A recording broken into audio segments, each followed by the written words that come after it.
teori apa namanya, The Origin of Species, kemudian waktu geologi, dan tentu saja filogeni, begitu ya.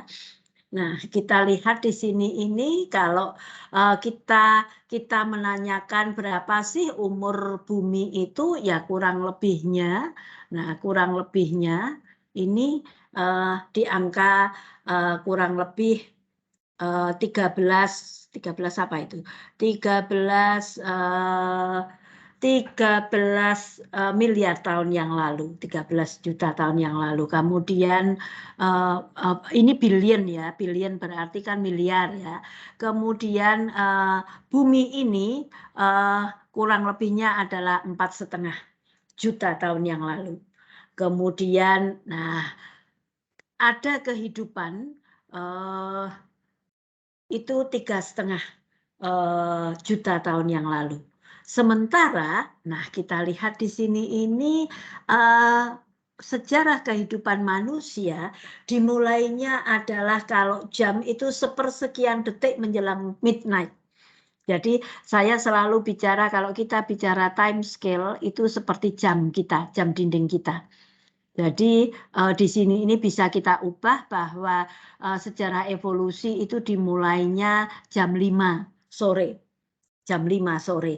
Jadi kalau di sini ini kan masih ini 0, ini 6 kan ya. Nah, jam 5 sore itu kan kurang lebihnya ini kan 9 ya. Jam 5 sore. Nah, dimulainya di situ kita mulai ada kehidupan di situ. Nah, kemudian jadi yang menjadi apa namanya pemikiran adalah kehidupan akan bisa berlangsung kaitannya dengan temperatur. Ada yang bagian yang dingin ini, kemudian tetapi juga kalau kita bicara temperatur itu kan dari frozen es sampai dengan mendidih. Nah, sehingga kita itu akan apa namanya, kalau bicara temperatur, maka itu dimulai dari minus 273 derajat Celcius dan temperatur matahari 10⁻⁶, artinya berarti 10 juta derajat Celcius. Nah, kehidupan ada di mana? Apakah kehidupan ada di sini? Atau bagaimana dengan yang ini? Apakah kehidupan juga bisa ada di sini? Itu pertanyaannya, ya. Nah, kemudian yang kemarin sudah kita bahas ada teori kreasionis, kemudian ada teori ekstraterestrial, kemudian ada teori bahwa apa namanya terbentuknya itu spontan. Nah, kreasionisme itu adalah bahwa makhluk hidup itu merupakan special creation. Jadi kita tidak bisa mempertanyakan itu, gitu ya. Tetapi ada yang mengatakan kehidupan itu tiba-tiba ada, tiba-tiba saja ada. Jadi kita tidak dalam rangka mempertanyakan mana yang benar, mana yang tidak, tetapi masing-masing punya argumentasi. Tugas Anda sebagai mahasiswa yang mengambil mata kuliah evolusi adalah bagaimana kemudian kita punya argumentasi, bahwa kenapa muncul teori kreasionisme. Special creation. Ini kan sama dengan pertanyaan telur dulu baru ayam atau ayam dulu yang ada baru telur.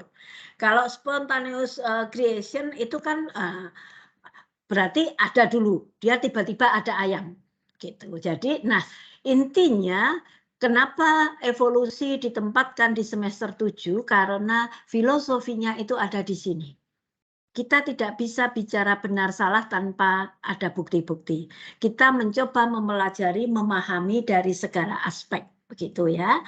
Nah, kemudian ini kaitannya dengan kondisi lagi, temperatur. Kalau di bumi, kalau kita bicara di bumi, temperaturnya itu ada ringnya, dan kemudian ada air. kemudian ukuran planet itu di atmosfer, kemudian pada awalnya, nah kita lihat pada awalnya di atmosfer itu tidak ada oksigen, sehingga kehidupan pertama kali kalau kemudian misalnya saya memberikan soal bagaimana kehidupan pertama kali, Anda akan menjawab itu kalau tidak ada oksigen berarti kan anaerob dulu, baru aerob. Itu ya. Kemudian adanya energi dari matahari sehingga itu yang menyebabkan sinar matahari tadi itu kan 10 pangkat 6 juta ya. Oke. Jadi 10 pangkat 6 juta temperatur matahari sehingga temperatur yang sangat dingin inilah yang kemudian menyebabkan perpecahan materi organik begitu ya. Sehingga kemudian ada yang dia untuk teori spontaneus ini abiotik sintesis dan akumulasi dari bahan organik. Kemudian ada polimerisasi. Dan polimerisasi ini yang menyebabkan agregasi dari polimer menjadi struktur tidak hidup dulu. Sehingga kalau kita bicara evolusi kehidupan dimulai dari evolusi kimia dulu itu butuh waktu lama. Sementara evolusi kehidupan itu sejak biologi, berarti biologi kan ilmu yang mempelajari kehidupan, itu dimulainya ya sejak ada kehidupan. Kurang lebihnya 4,5 juta tahun yang lalu. Kemudian kita juga mulai mengenal hereditas dan itu yang kemudian memberikan bukti bahwa evolusi itu salah satu bukti evolusi itu terjadi. Nah, kemudian ada teori Oparin dan Haldane. Kemudian yang dilanjutkan oleh Miller dan Urey, saya yakin ini Anda sudah familiar ketika di SMA, menunjukkan bahwa materi organik itu sama dengan tahapan pembentukan bumi pertama kali. Kemudian polimerisasi bisa terjadi dengan appropriate substrat. Nah, kemudian secara abiotik maka terbentuklah protein. Nah, kemudian dia membentuk protobion. Nah, protobion ini yang merupakan selective permeable membranes. Jadi seperti itu. Nah, kemudian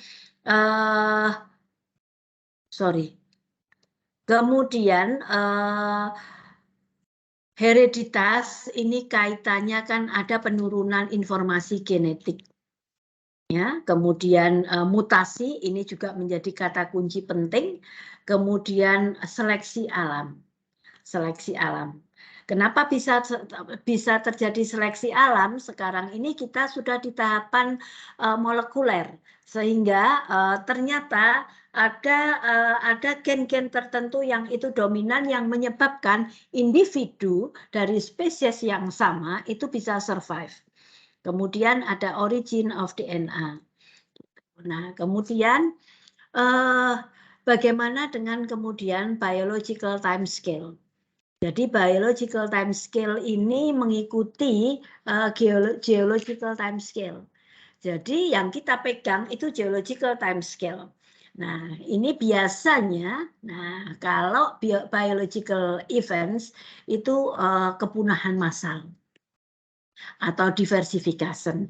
Sehingga kalau kita lihat first fossil record life, nah kurang lebihnya 3,5 juta tahun yang lalu, prokariot pertama kali.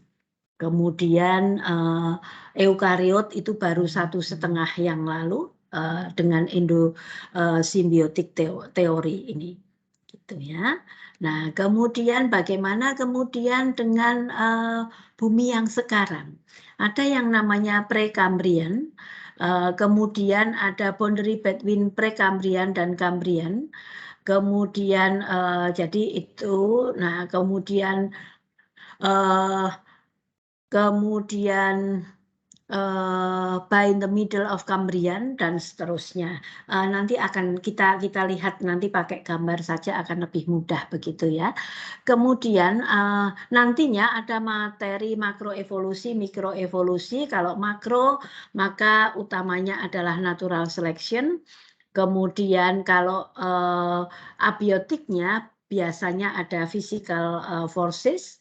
Oke, sehingga kalau kita bicara studi sejarah evolusi secara filogeni, maka Darwin ini dia kita lihat ada adaptasi, kemudian ada konsep homologi, kemudian nanti kita akan paham apa itu homologi, sehingga pada klasifikasi tradisional monopiletik itu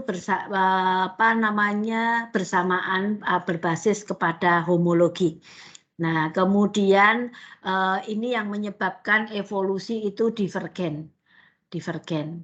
Nah, kemudian some group polyphyletic with analog struktur sehingga kemudian menjadi konvergen begitu ya. Jadi ini sebenarnya sifatnya juga masih pengenalan, masing-masing nanti itu akan dibahas terpisah. Kemudian kalau kita bicara apa kaitan evolusi dengan diversitas, sangat. Karena proses evolusi itulah yang menyebabkan diversitas di bumi. Sehingga kalau kita bicara klasifikasi, kita menggunakan klasifikasi dengan 5 kingdom ini, maka kita akan bicara tentang filogeni namanya. Jadi kita mulai dari yang pertama, Monera. Monera ini merupakan pionir dari kehidupan di bumi. Sehingga kenapa? Karena dia yang sukses hidup duluan, gitu ya. Kemudian hanya 4.000 spesies yang diketahui, tetapi jumlahnya itu lebih dari 4 juta. Nah, umumnya dia dijumpai pada niche ekologi yang sama. Di mana kadang-kadang dia juga dijumpai dalam bentuk yang kadang-kadang dia tidak mampu hidup begitu ya. Sehingga kalau kita bicara prokariot, maka ada early prokariot, kemudian dia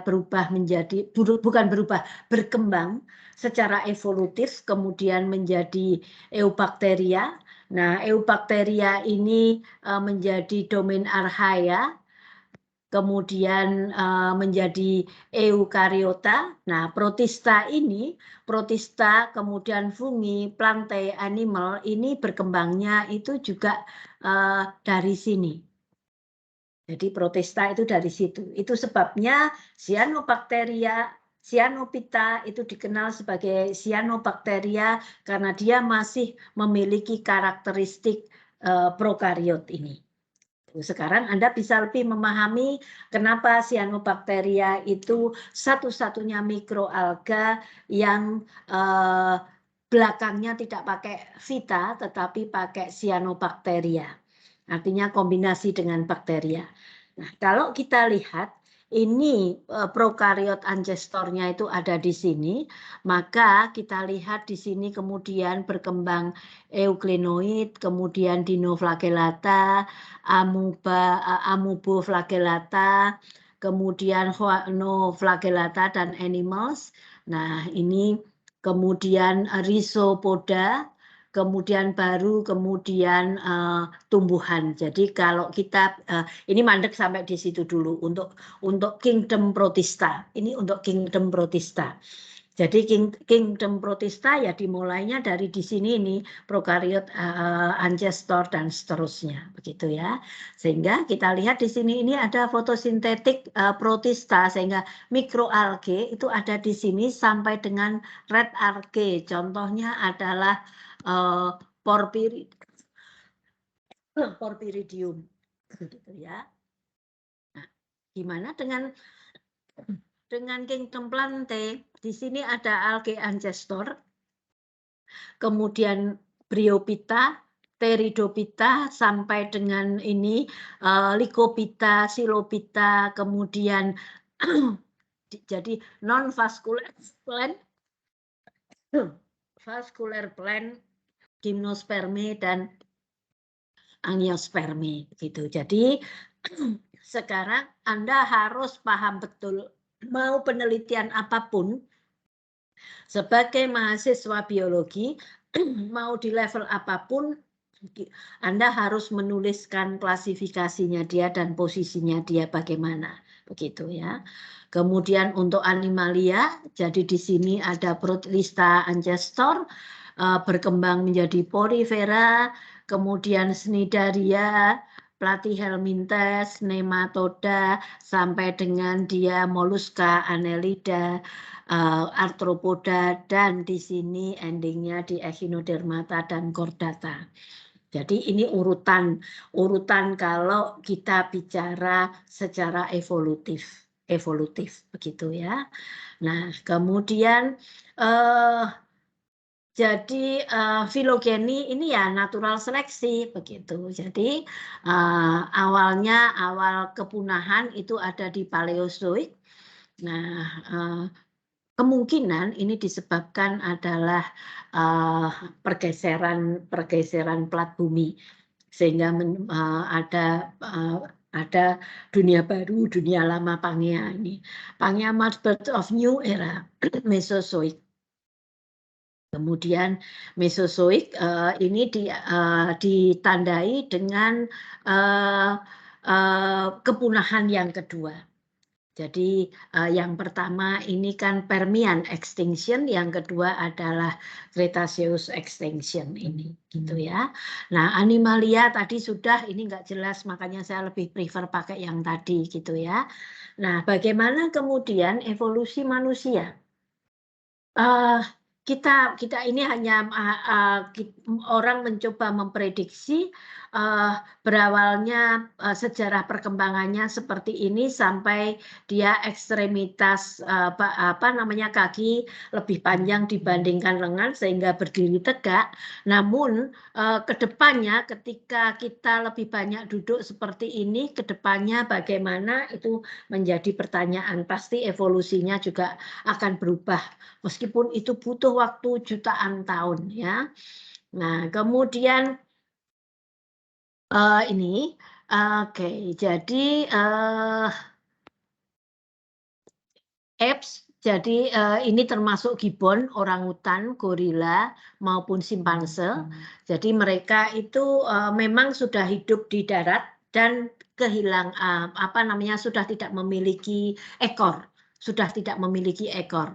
Nah, mengapa semuanya related to human sapiens in term of nuclear DNA. Chlorella, dia ini kesamaannya dengan manusia 97%. Kemudian Pan ini dia sudah jadi intinya dalam sejarah evolusi dari sejak awal, gorila, kemudian orangutan, simpanse, dan lain-lain itu sudah berkembang terpisah. Lebih dari 8 juta tahun yang lalu. Kemudian hominid ini termasuk Australopithecus dan Homo. Nah, kita ada yang di Homo sapiens. Kemudian hominid ini dia mulai terpisah itu 5 juta tahun lalu. Jadi dia mulai berdiri tegak seperti halnya kita. Kemudian mus fosil itu Australopithecus, kemudian ditemukan fosil-fosil lainnya dan menghasilkan 6 spesies yang dia teradaptasi pada radiasi yang berbeda. Nah, Australopithecus ini ada yang kemudian pertanyaannya, apakah ini mandek, berubah, berkembang secara evolusi, atau dia mandek, stop, sudah tidak terjadi evolusi lagi dan punah. Nah, jadi pada umumnya kalau menyerupai apes, ini mukanya itu lebar, brain size-nya hanya 400 cm, bipedal ya. Kemudian Australopithecus ini well developed, indicating movement to, jadi dia mengunyah. Kemudian systematic provide little information between Australopithecus. Jadi yang dikenal sebagai Lucy itu adalah Australopithecus afarensis. Bagaimana kemudian dengan manusia, Homo pertama kali itu kalau dibandingkan volume otak jauh lebih besar, 700. Kemudian Homo habilis ini yang mulai menggunakan perlengkapan, kemudian short long arm, jadi dia meskipun pendek tapi dia sudah menggunakan peralatan, meskipun awalnya Homo habilis ini juga awalnya diident sebagai Australopithecus. Nah, kemudian ada lagi Homo rudolfensis, dia mempunyai volume otak yang lebih besar, tetapi kemudian dia masih tanda tanya apakah ini sama dengan Homo habilis atau tidak. Kemudian ada yang late Homo, jadi yang dalam perkembangannya, jadi kalau kita bicara evolusi waktunya itu ribuan bahkan jutaan tahun. Dan itu kaitannya dengan geologi, sehingga kalau kemudian kita sebut Homo erectus, nah inilah yang dipercaya sebagai cikal bakal manusia, karena dia sudah berdiri tegak. Volume otaknya 1000. Nah, kemudian bisa jadi ini tidak ancestor manusia. Nah, dia mempunyai kemampuan bicara, mengapa? Karena rahangnya ini sudah lebih sempit. Kemudian dia hidup di gua, kemudian menggunakan api, kemudian menggunakan kulit hewan untuk pakaiannya, karena ketika musim dingin, nah dia harus beradaptasi terhadap kondisi tersebut. Nah, kemudian dia nomadik sebenarnya, jadi menetap, tapi kemudian bisa menyebar sampai dengan di Asia dan Eropa. Nah, kemudian the final phase ini Homo neanderthalensis, that asalnya dari Afrika, tetapi kemudian menyebar sangat cepat di semua benua. Jadi, Homo neanderthalensis inilah yang lebih banyak dijumpai kurang lebih 100.000 tahun yang lalu, tetapi tidak merupakan ancestor dari manusia modern. Manusia modern itu adalah Homo sapiens sapiens. Untuk Homo neanderthalensis, dia itu punah kurang lebih 35.000 tahun yang lalu. Nah, kemudian berdasarkan kajian jadi aspek sosialisasi dari manusia pertama itu yang kemudian mengindikasikan bahwa untuk Homo sapiens ini lebih bersosialisasi dibandingkan yang lain. Nah, kemudian Homo sapiens ini lebih dekat ke Homo neanderthalensis. Kita lihat Homo sapiens fosil dijumpai berusia 130.000 tahun dengan cranial capacity, volume otaknya 1.500. Nah, kemudian ada monogenesis model, ada multiregional model. Nah, berdasarkan apa yang saya sampaikan ini, kita lihat sekarang ada yang namanya Quaternary period dan Cenozoic era. Kemudian history metal desert mass extinction, apakah ada kepunahan massal yang ketiga? Nah, ini yang sedang dikaji Makasih ya Mbak ya. Kemudian apakah ada perubahan di bumi yang menyebabkan tekanan pada spesies tertentu sehingga kemudian punah. Jadi itu juga masih misteri. Dan berdasarkan apa yang kita bahas ini tadi, pertanyaan saya adalah bagaimana menurut Anda untuk manusia yang akan datang? Silahkan, siapa mau menjawab?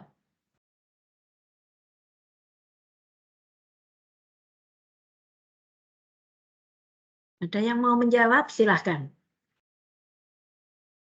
Jadi kalau kita bicara evolusi, itu seperti halnya kita merekonstruksi.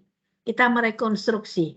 Dari rekonstruksi, oh yang lalu seperti itu, dari volume otak berapa tadi, kemudian menjadi 1000 pada Neanderthalensis, kemudian Homo sapiens 1500, yang akan datang kira-kira volume otak berapa? Atau siapa mau menyampaikan? Silahkan.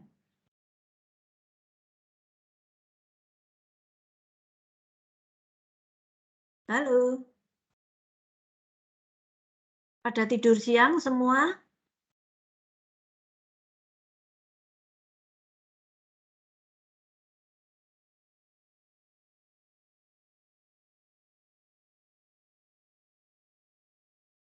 Siapa mau menjawab? Silahkan.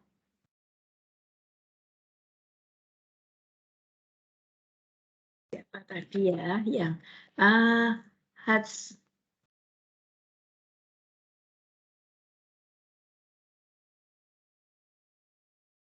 Hatsra? Hatsra masih di sini gabung? Iya, Ibu. Silahkan, menurut Anda untuk manusia ke depan kira-kira volume otaknya bagaimana?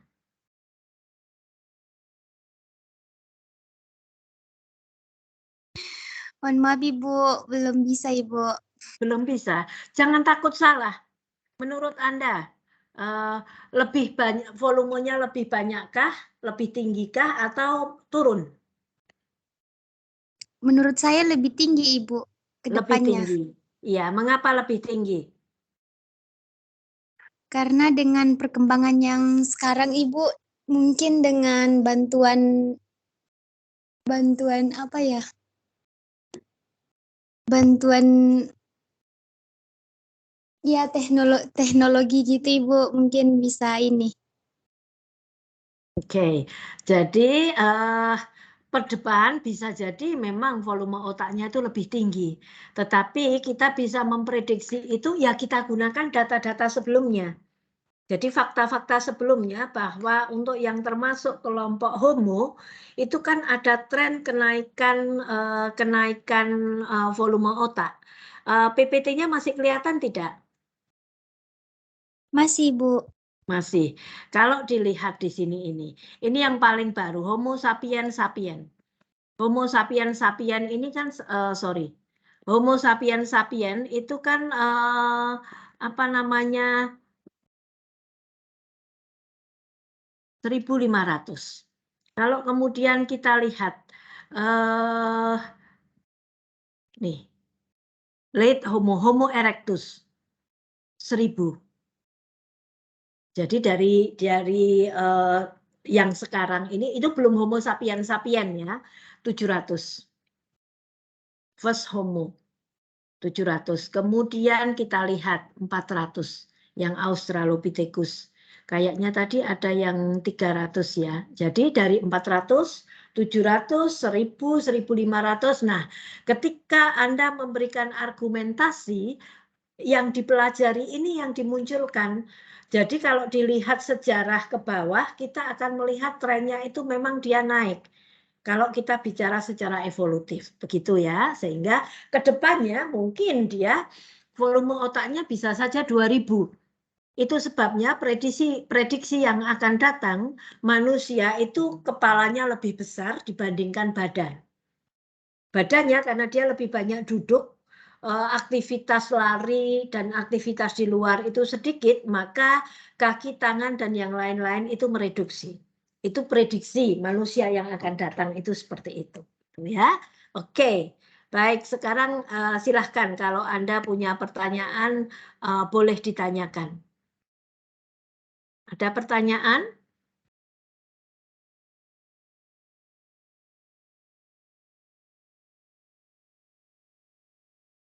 Halo mahasiswa, adakah pertanyaan?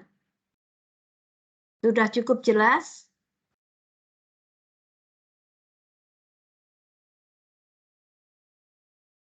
Halo? Oke. Oke. Nanti, bukan nanti ya. Sudah adakah yang menonton 2012, 10 tahun yang lalu, ada film judulnya 2012. Sebenarnya sekarang juga banyak film yang lain sih, tetapi yang lebih menggambarkan itu 2012. Sudah ada yang nonton belum?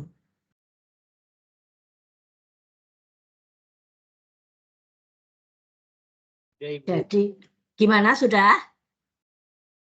Sudah, Ibu. Isinya tentang apa sih, Dan? Isinya tentang, ya, secara fiktif itu cerita tentang hari kiamat dan kisah orang yang di sana itu sedang berusaha untuk bertahan hidup untuk kedepannya, Ibu. Oke, terus?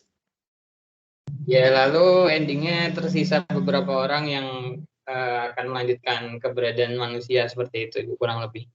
Oke, jadi message dari pesan dari film itu apa?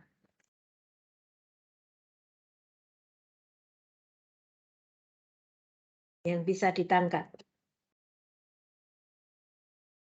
Jadi kalau nanti silahkan ya, Anda tonton di YouTube 2012. Kita minggu depan masih akan bicara skala waktu geologi. Jadi kita akan bicara skala waktu geologi, sesudah itu kita akan bicara bukti-bukti adanya evolusi. Nah, di 2012 itulah di situ banyak sekali menyampaikan bukti-bukti bahwa proses evolusi itu terjadi. Hanya dibuat dalam satu movie. Jadi hebatnya di situ saya selalu menggunakan 2012 untuk menggambarkan proses evolusi. Karena kalau bicara movie Anda lebih tertarik dibandingkan dengan belajar secara teoritis begitu ya. Oke. Ada kelas lagi jam berapa? Habis ini? Aku jam 1, Ibu. Jam 1. Yang lain? Kalau saya tidak ada, Ibu. Tidak ada. Hajra, ada pertanyaan? Belum ada, Ibu. Belum ada. Oke. Sekarang sebelum kita akhiri, saya minta ada satu orang yang menyimpulkan hasil dari intinya pertemuan hari ini itu kalau dibuat kesimpulan seperti apa. Silahkan. Siapa yang mau jadi volunteer?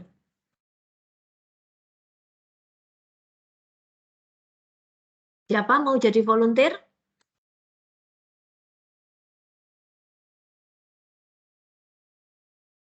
Sylvia Fatin Malihah? Ada?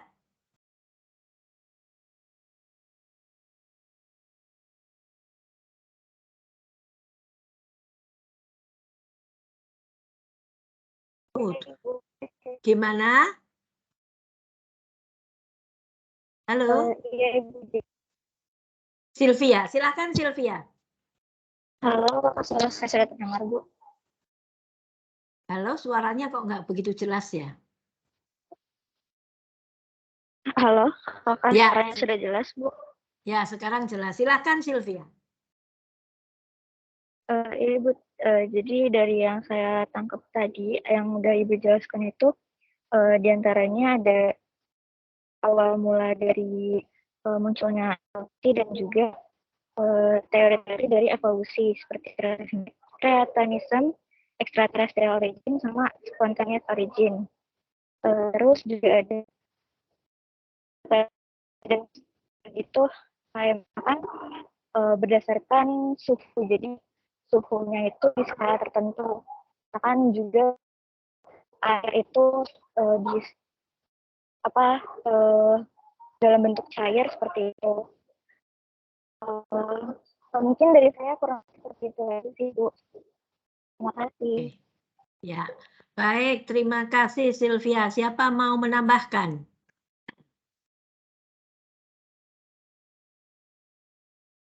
Ada yang mau menambahkan? Jadi sebagai penutup saya sampaikan bahwa secara general ada mekanisme yang terjadi dari sejak terbentuknya kehidupan pertama kali, dimulai dari secara kimia, yang itu reaksi kimia yang dikembangkan oleh Harold Urey dan lain-lain.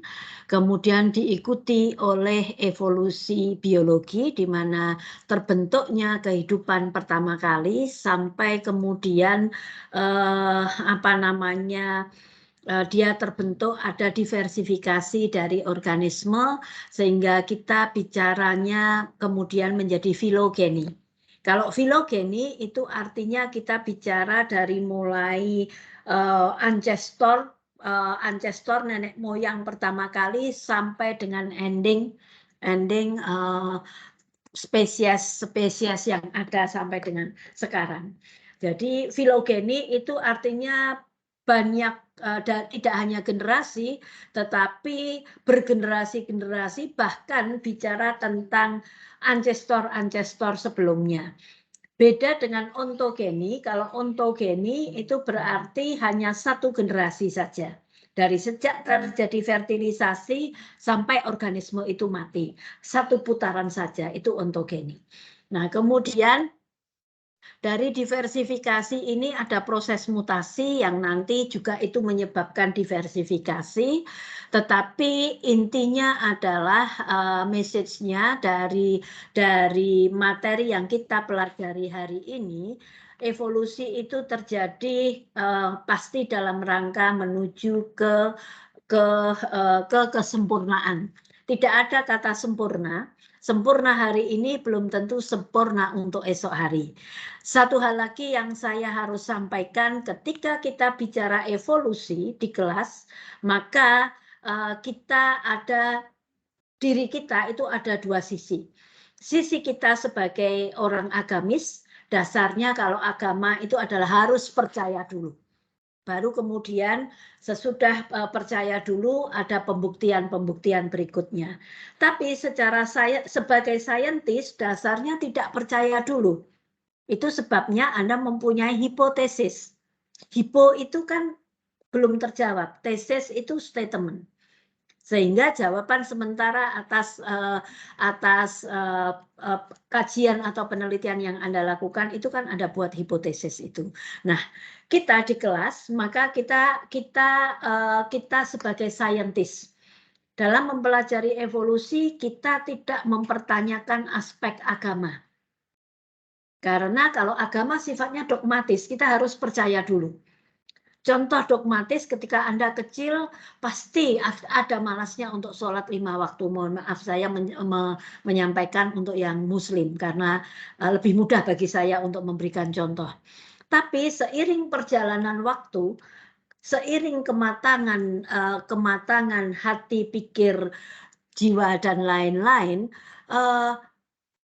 suatu ketika saya pernah ditanyakan orang asing yang mempertanyakan kenapa harus sholat 5 waktu dan lain-lain.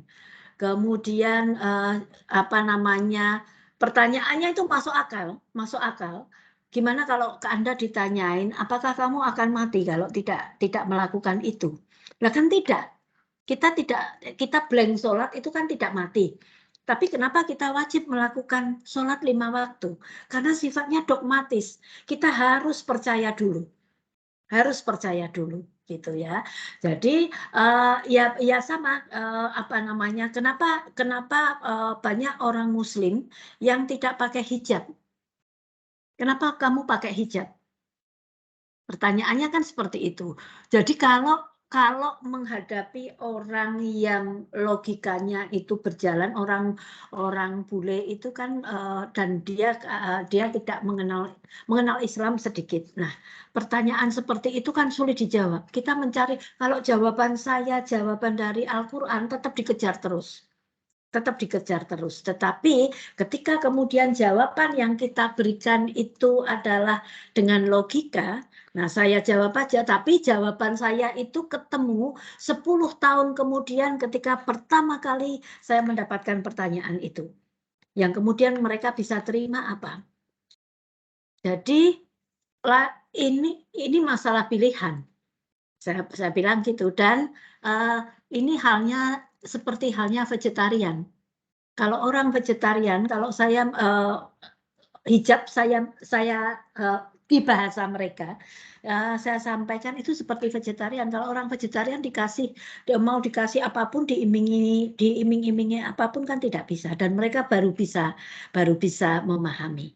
Jadi demikian juga evolusi. Jadi evolusi itu perlu pemahaman kuat, dan kita tidak dalam rangka mempertanyakan, loh berarti orang pertama itu bukan Nabi Adam dong bisa jadi. Nah, kita tidak dalam mempertanyakan itu, tidak. Mengapa? Karena bukti yang mendukung terbentuknya teori evolusi, seandainya Anda penelitian punya data minimal 10% itu harus representatif. Mau sampel itu harus ada. Tapi fosil yang dijumpai itu berapa banyak? Enggak banyak. 1% saja dari kehidupan belum tentu ada. Jadi seperti itu, sehingga bisa jadi kita belum yang ditemukan itu ya yang ada, dan kita tidak bisa mencari, masih dalam rangka mencari-cari yang lain, tetapi itulah keilmuan itu seperti itu ya. Jadi itu yang bisa saya sampaikan hari ini. Kita ketemu minggu depan, kita fokus di skala waktu geologi. Oke, kita akhiri ya. Saya izin bertanya berkaitan presentasi, Bu. Ya. Berarti mungkin perlu saya sampaikan dulu untuk kelompok yang pertama kan sudah terlanjur untuk membuat materi tentang hari ini. Namun tadi Ibu sampaikan untuk kelompoknya itu menyesuaikan sisa pertemuan yang ada. Itu baiknya bagaimana Ibu? Apakah pekan depan itu menyampaikan materi hari ini, lalu di pertemuan ke-4 sudah menyesuaikan sisa pertemuan, atau bagaimana Ibu?